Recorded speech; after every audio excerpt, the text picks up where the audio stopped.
Secretary Perry spoke a good deal about nuclear power in addition to LNG.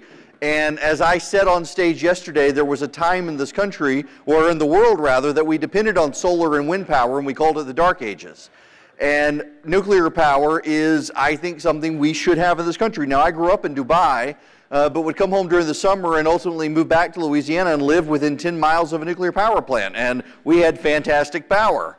In Georgia right now, we're building a new nuclear power plant because nuclear power actually will work day and night and doesn't depend on the sun shining or the wind blowing or waves crashing against the shore.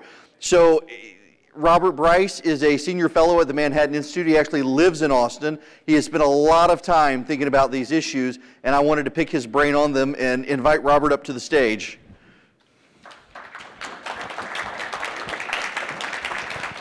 Thank you very much. Glad to be here. Thank you. So you have thought about and written extensively about this issue over the years, and it seems to me that we as a nation can't wrap our mind around the beneficial uses of nuclear power because we get so scared by these wild card scenarios from environmental activists who don't want us to have emissions and yet don't want to support a power solution. Well, you're right. And I think the key has been this conflation of nuclear energy with nuclear weaponry. That this has been what the left has done very well. Give them credit for that effort. And they do it still today. But I think you're gathering of conservatives. What's the conservative case for nuclear? Well, Jerry Taylor, who used to be at Cato, is now at Niskanen, calls nuclear energy solar for conservatives, right? Which is kind of a funny line. But as a conservative, what is the conservative case for nuclear? I think, well, there are three things. One is the conservation of open space, right? That this is basic physics. Why is nuclear so attractive to me as a green, as an environmentalist? It's the concentration of energy. It's the power density. So I was at the Indian Point nuclear plant in Buchanan, New York in May. This plant covers about 1 square kilometer. It has capacity of 2 gigawatts, more than 2,000 megawatts. It covers 1 square kilometer. It produces 16 terawatt hours of electricity per year. To replace Indian Point with wind energy would require covering 1,300 square kilometers with nothing but wind turbines.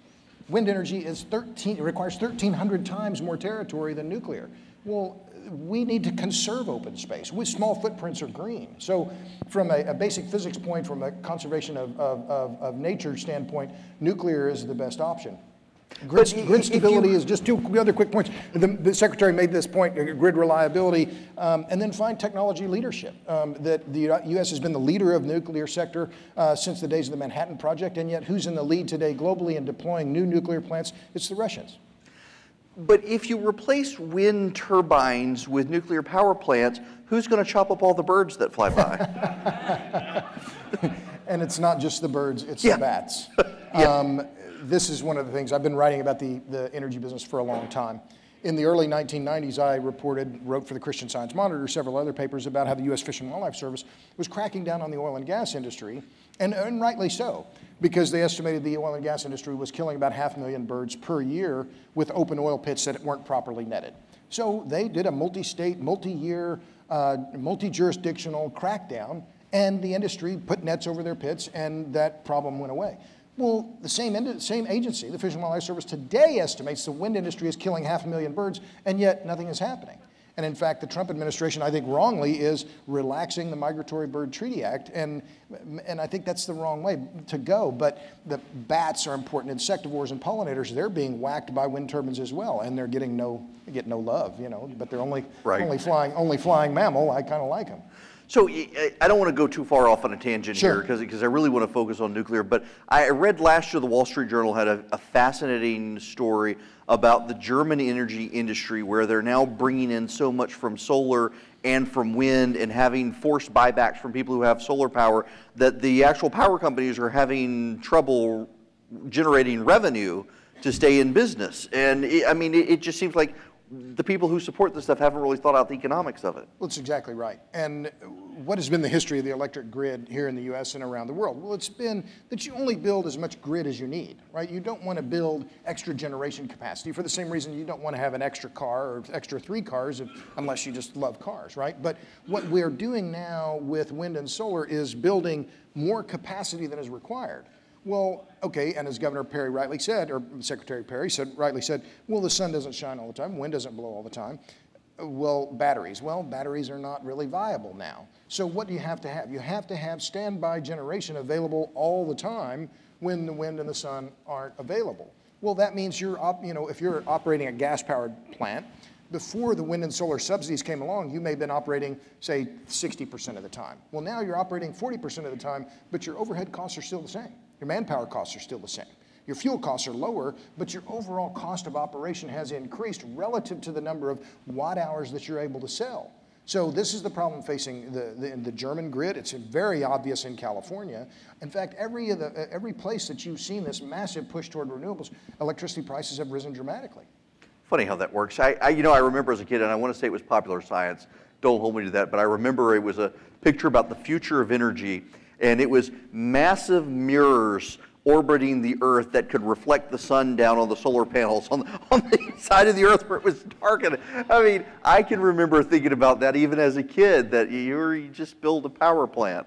It seems like there is this vast reluctance to build power plants, and it's, I guess, one of the new fear tactics is the economic situation, the business situation with Westinghouse. It's bankruptcy and just this massive fear that, oh, it's going to be super expensive. Well, I mean, and there is some truth to that. Let's be clear. The plant Vogtle in Georgia is going forward. Right now it's projected to cost $25 billion. Well, that's incredibly expensive. So what CEO is going to say, well, I'll bet the company on nuclear? Mm-hmm. And so what is the future? Well, I think Secretary Perry is right, that this is something that the federal government needs to be in a leadership position on. We need to use those national labs to help facilitate the development of new, smaller, safer reactors. But let me give you a couple of quick examples about what we're talking about in terms of scale. So if you look at the number of nuclear plants in the U.S. that have been announced for closure or have already closed, there are 15 of them. Their output on an annualized basis is about 133 terawatt hours per year. That's trillion watt hours.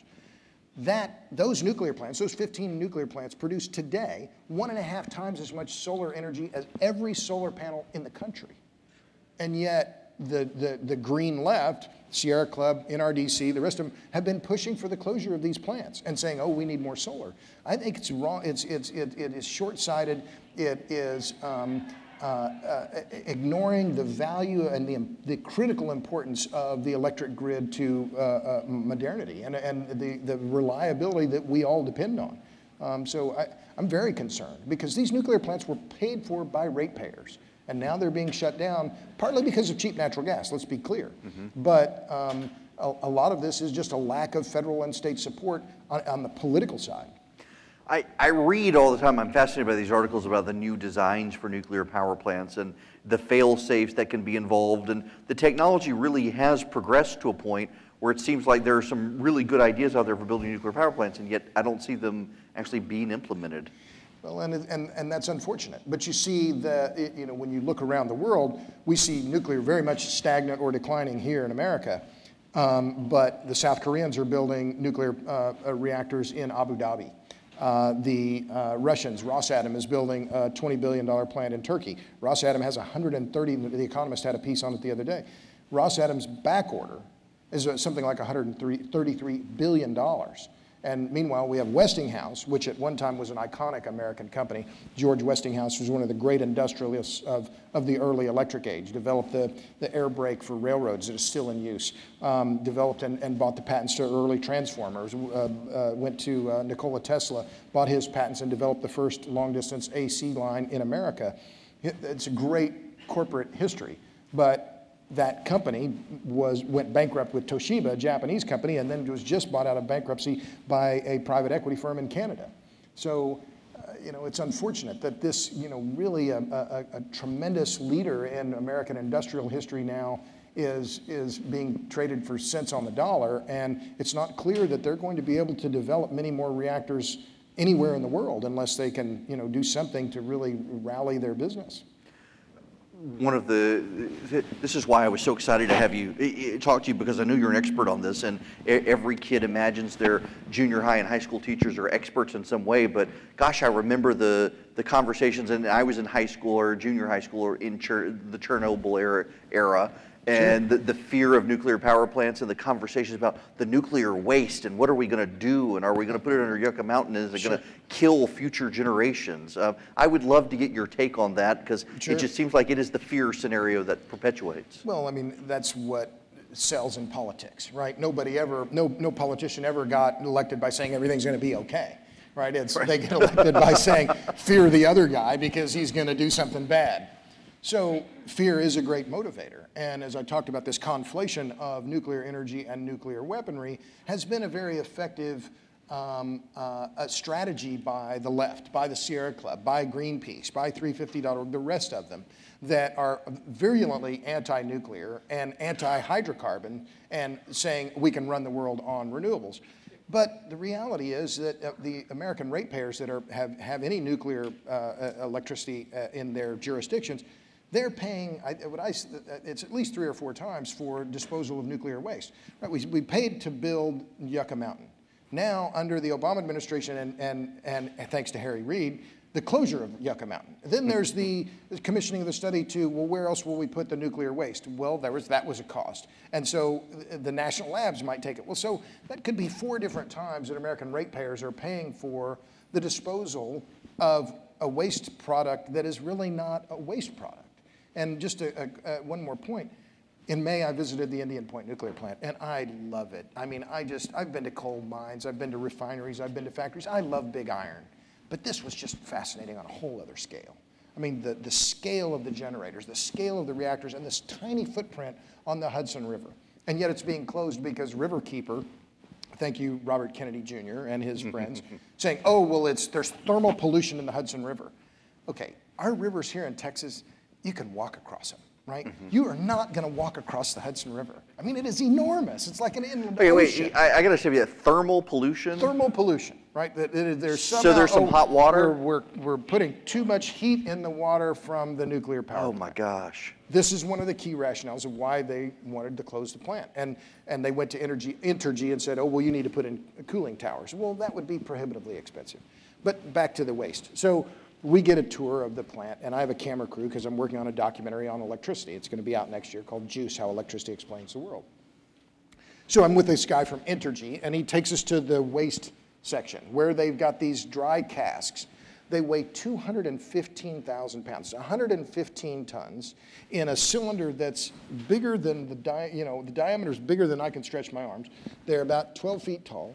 These reactors at Indian Point have been operating since 1962. All of the waste from that nuclear power plant is sitting in these dry casks on a land area that's no bigger than this ballroom that we're sitting in. Where's the problem? Why is nuclear waste a problem? I don't see a problem. Oh, Osama bin Laden's going to come off and carry off one of these things? I don't think so. I mean, we're going to sneak in and grab one. How? Right? There are armed guards all over the place. So this waste issue, I think, is a complete red herring. It's one that the left has been very effective at promoting, but it's just a non-issue in my view. Michael Schellenberger is a very sharp guy. He's the founder of a group out of Berkeley called Environmental Progress, adamantly pro-nuclear. He said nuclear energy is the only form of energy that we use that contains its own waste. And I thought, it's amazing. What a great insight. How did I not think of that? But it is the only one that here it contains all its own waste. Why is that a problem? It's not a problem. It's not a bug. It's a feature. You know, it is fascinating to hear you talk about this because I mean I grew up with the scare scenarios of, oh, if Yucca Mountain is built, it's going to leak into the water supply. We're going to have trains carry it there, and the trains are going to tip over and wipe out communities for 1,000 years. And there's this amount of propaganda on the left who want wind and solar when solar may work great in Arizona and Texas, but I can tell you it's rained every day for 5 days in Georgia. Solar panels aren't putting out anything. And this is the key problem. And Secretary Perry made a point about what hydraulic fracturing has done and to the fate of the United States, the energy fortunes of the United States. I make my career on spreadsheets and statistics and numbers and trying to make them meaningful. Since 2008, U.S. oil and gas production has increased by the equivalent of about 11 million barrels a day. So take the 5 million or 6 million barrels increase in oil production, another 5 million or so increase in gas production in terms of oil equivalent. 11 million barrels per day of oil equivalent increase in the last decade. That increase, just the increase in oil and gas production in the United States is equal to 7 times the production of every solar panel and wind turbine in America. That's the scale of the energy consumption we're talking about. And yet we hear over and over, oh, solar and wind are the future. Look, I have solar panels. I live here in Austin. I got 3 different subsidies for my solar panels. The city of Austin gave me a subsidy. I got to write off $700 in my federal income taxes last year because I put solar panels. And the city of Austin, Austin Energy, pays me $106 per megawatt hour for the electricity I produce. That's 4 times the wholesale price of electricity in Texas. I'm like, you know, I'm going to get an electric car so I can get another subsidy. I'm like, this is the way these businesses have been built. It's not sustainable, and yet here we've got coal, natural gas, nuclear power that are, and of course we both know, everybody in this room knows, and Secretary Perry mentioned I mean, even going back to the 70s, the fear of we're going to run out of carbon-based energy. We can't use nuclear because it's going to pollute everything and we're all going to die. And we can't use coal-based or fossil fuels because it's going to pollute everything. We're all going to die and we're going to run out of it. You know, it's amazing to look back at the Power Plant and Industrial Fuel Use Act passed by Congress in 1976 or 77. Well, this was the Carter era. And remember, at that time, all the policymakers were convinced the United States was running out of natural gas. And we had natural gas shortages. But it was in large part because of the prohibition on the interstate trade of natural gas. So what happened during the Carter administration? President Carter said, we need to build more coal-fired power plants. And that's what the utility sector started doing in the late 70s because we were convinced we were running out of natural gas. And now what happens in the Obama administration? Oh, we need to close those coal-fired power plants and replace them with natural gas. So these fads, these continued misunderstandings of the dynamism of the global energy market have led to bad outcomes and a tremendous waste of capital. And that's what I fear, as Secretary Perry said, we're going to become too reliant on natural gas. I am incredibly bullish on American energy, but the idea that we're going to be relying so heavily on one fuel for our electric generation, I think is a dangerous prospect. Well, and you know, he mentioned, and I hadn't even thought of it, we have a natural gas pipeline behind our house. Easement, they come through once a year, they mow it. There aren't cameras and guards on this pipeline. Someone can come out in the middle of the night and it's not that far down in my backyard to access this pipeline, and they're all over the country. Sure. And if we're relying on these pipelines, which apparently he said you can't even build them through New York State, it does become a national security issue. Sure. We're vulnerable, and this hacking of the grid is one of those indicators of what is happening now and what do our opponents see. Well, they're not going to wait until there's actual conflict. They're going to start probing our weak points now, and that's what they're doing, of course. And I would bet that the United States has done a little probing with their grids themselves. So. Well, of course. I mean, this is the way the world works now, but electricity is the most important and fastest growing form of energy globally. And I think the Secretary made an excellent point. It was, how are we going to bring those billions of people around the world out of the dark and into modernity? Well, it's going to be with hydrocarbons by and large, but I think that the U.S. really has an opportunity here, and I'm glad to hear the Secretary say what he said about using the national labs to help foster this growth of new nuclear, but I think in some ways the U.S. is already being bypassed because the South Koreans have industrial policy. They're saying, well, this SK and these are going to be our national champions, and we're going to promote them. And meanwhile, the United States, I think, has lost in many ways that race already. You look at terrestrial energy, a very promising nuclear company using molten salt. NuScale was a company that Secretary Perry mentioned. Their company is a very familiar technology. It's a water-cooled reactor. Essentially just a shrunk-down version of the reactors we use now. But use salt as a coolant, you get higher enthalpy. In other words, you get higher thermodynamic efficiency in the reactor. Well, that company located in Canada because they didn't think they could get licensing here in the United States. So we have this bureaucratic system that, yes, safety is important and we need that, but we are missing, I think, a key opportunity to maintain that technology leadership in what I believe is a critical technology. It's kind of depressing to hear, actually. falling behind. We seem to be falling behind in a lot of areas because of progressive policies that aren't actually progressing us into the future, but holding us back. I think it's, bureaucratic lethargy and kind of again, a misunderstanding of the marketplace. And there are a lot of designs now of young nuclear engineers. There's a new movie out called The New Fire, talking about young college graduates in nuclear science that are saying, we want to build new designs, but if this isn't something that they can do just in their, it's not building a new mobile phone, it's not building a new computer. You have to have government involvement. And therein, I think, is one of the key challenges. A long time ago, I interviewed a guy, Vic Reese, I was at the Department of Energy many years ago now, and he said, well, you know what the problem with nuclear energy is, don't you? And I said, well, no, why don't you tell me? He said, well, it needs government support. And the Democrats are pro-government and anti-nuclear. Republicans are pro-nuclear and anti-government. So you need politicians who are pro-nuclear and pro-government, because the government has a critical role to play here. And I think it could be very influential. But, I spoke just briefly with Secretary Perry, and I'm afraid we're missing the boat here. I think the South Koreans, the Chinese, the Russians, now maybe the Canadians are going to beat us to the punch in developing and deploying this next generation of reactors around the world. It's unfortunate, but I think LNG is going to take market share. I think a lot of the global electric generation market is going to go to coal. That's clearly happening. Where if we hedge our bets on climate change, we should be deploying nuclear. Makes sense to me. How did you get involved in this? I mean, how did your interest in nuclear power and energy develop? I'm from Tulsa. So as a kid, my dad on his car, on the front license plate on his car said the oil capital of the world. Well, it was the oil capital of the world for about 15 minutes, and now it's Houston. But I knew people in the oil and gas business growing up, and I've always been fascinated by the energy sector. It's the world's most important. It's the biggest industry by far. You look at the oil and gas industry, it's a $2.5 trillion a year business. The electric sector is a $2 trillion a year business. These are enormous industries, and every other business in the world depends directly on them. And so I've been writing about the business now for 30 years. I've published 5 books. I'm working on another one. I still think it's just, every part of it's fascinating. So are you always learning new stuff about the industry?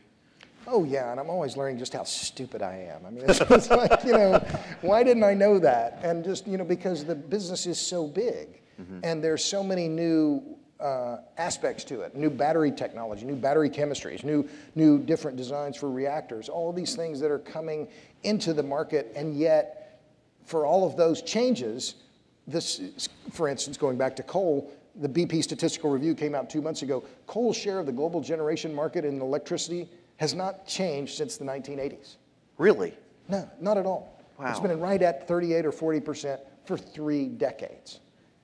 And so for all this beyond coal rhetoric that became very popular during the Obama administration, Michael Bloomberg, former mayor of New York, gave the Sierra Club $50 million to essentially help snuff out all the coal plants in America.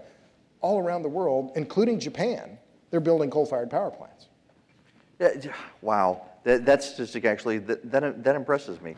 That actually made me lose my train of thought. It hasn't changed in that long. No. And last year, the Australian coal exports last year were $57 billion, the most ever. So this idea that coal is going away and that we're going, I laughed. If you take the New York Times, I guess the Times Magazine tomorrow has a 66-page article by Nathaniel Rich arguing that, we could have stopped global climate change in the 1980s. If only we'd had the will. And my favorite line is there that we have a suicide pact with fossil fuels. And that's the exact line, a suicide pact with fossil fuels. I thought, suicide pact? How many hospitals in the world are now operating because of hydrocarbons? It's more than one. It's more than 1,000. Suicide pact? I mean, it's this kind of rhetoric that completely deranges the discussion. The discovery, the deployment at scale of hydrocarbons has been one of the great liberators of humans in the history of humanity. And yet this derangement over, oh, we have to solve climate change and we, the United States, are the ones going to do it. Well, wait a minute. I was in Lebanon last year. They have blackouts in Beirut every day because the grid is so fragile. I was in India talking with women and children who never had electricity. And this is a suicide pact? Please. I mean, it's foolishness on stilts. You saying that power going out, it reminded me where I wanted to go. Batteries. That I read all the time now, whether it's Tesla or whatnot, manufacturing these batteries that charge during the day and you can run them through the night, or they charge during the night and you use them during the day. And yet, I rarely read the articles that are actually out there, if you search hard for them, about the environmental disasters of some of these companies mining the lithium and whatnot in African countries and using child labor to build these batteries of a finite supply as opposed to build more power plants. Well, or CNN had a really good piece a few weeks ago now on the cobalt trade in Congo. Yeah. And how cobalt is a critical commodity for electric vehicles and for some batteries. And they're child labor, slave labor being used to mine cobalt. You know, we forget about lead acid batteries and how durable and how long lasting they are. And so for all of the hype around Tesla, well, lithium ion, the whole lithium ion supply chain, there's no recycling system that's been built to manage all of that. Whereas lead acid batteries are one of the most recycled industrial products in the world. And just to give you a quick point on scale in terms of, okay, what is battery storage? What do we have? What's our ability globally today to store electricity? Well, give you a quick insight. So if you look at a regular car battery, it holds roughly 1,000 watt hours, 1 kilowatt hour. Well, if you took all of the car batteries in the world, there are about 1 billion automobiles around the world, you get them all charged up, then you have, that's 1 billion kilowatt hours. That's about 30 minutes out of an entire year's worth of energy, of electricity consumption. That's how minuscule our ability to store electricity is today. And that's assuming you just stole all the car batteries out of every car in the world and just did that for the global electric grid. There's no such thing as the global electric grid. But to give you an idea of how infinitesimally small our ability to store electricity at scale is, it gets you an idea about what we're talking about in terms of making a difference in shifting even a little bit of solar or wind energy from the times of peak production to the times when it's needed. And by the way, it was really hot here in Texas last month, 110 degrees. At the days when we had record demand, 73,000 megawatts, the wind energy was at its lowest. When the demand was highest, wind energy disappeared. So, we'll just store it and we'll shift it. With this money. You could pay University of Texas law professors to go stand in front and generate hot air in front of the blades. Well, they'll clap for anything. That was kind of, man, I love you. Look, this subject absolutely fascinates me, and I've been delighted to speak to you, and I'm still hung up on this coal power statistic about the level of the lack of change over, particularly just after the Obama administration's war on coal. It's right, but that's just the United States, and we've got this idea, and it's rife in this New York Times Magazine article. It's out tomorrow. Oh, the United States is going to lead. Hello? Have you been to Lebanon? I have. Have you been to India? I've been there too. Not bragging, but these countries are going to do, the politicians in those countries are going to do what they need to make their constituents come out of the dark. They're not worried about, climate change is not their first concern. Having the lights on, that's a primary concern for all of them. And they're going to generate that electricity with whatever fuels they have at hand, because that's the way, I saw it in Puerto Rico in April. I mean, where people had been, you know, the hurricane had blown away the grid. What were they using? They were using Honda generators running gasoline because they could manage, that was their grid, and that was what worked for them. Fascinating. Thank you very much for taking the time to talk about this. I'm pleased to be here. Thank you. I appreciate it very much. Thanks a lot. Thank you. Thank you. Thank you. Thank you kindly. Thanks. Folks, Robert mentioned it very briefly, but he's got a documentary coming out called Juice as well. You can find that online and see the trailer, and it comes out next year? JuiceTheMovie.com. Excellent. Thank you. Right. Thank y'all. Thank you.